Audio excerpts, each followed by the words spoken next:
Сточарите се жалат дека годинава се многу ниски откупните цени на јагнето. Според досега понудените цени, кои се движат од 210 до 230 денари за килограм жива мера, велат дека се во целосна загуба и сметаат дека на ваков начин се претвораат во робови кои без пари произведуваат месо во земјава. Лани 235 ги дадовме, но оваа година 210, кога знаеме дека во глобала цените на се и на се качува, нашето овде што треба утре некој да го конзумира, да го јаде, нашето паѓа.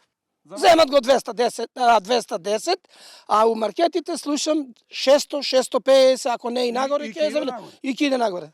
Јагнето, барем по мое, за сите, од 250, 260 денара надоле, ако не може да се покријат сточарите.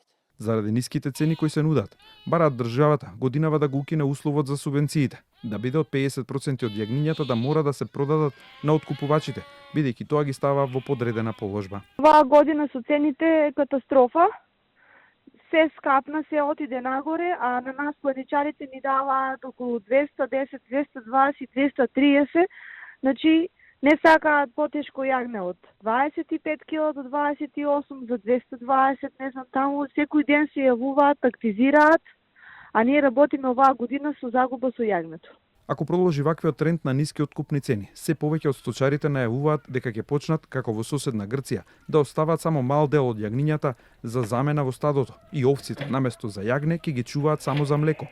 Ова доаѓа од таму што едно јагне за 3 месеци, време што му е потребно да направи од 25 до 30 килограми, од мајката ќе истица 90 литри млеко, кое доколку би се продало има пазарна вредност од близу 100 евра, или колку што по овие цени е вредноста на едно јагне жива мера.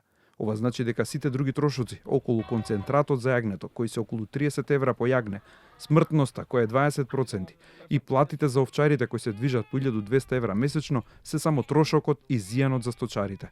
Тие бараат по завршувањето на откупот да се седне на заедничка маса и да се договори дали за во иднина се планира пораст на цените за да произведуваат јагне или да го намалат бројот на овци и да ги чуваат само за млеко и сирење.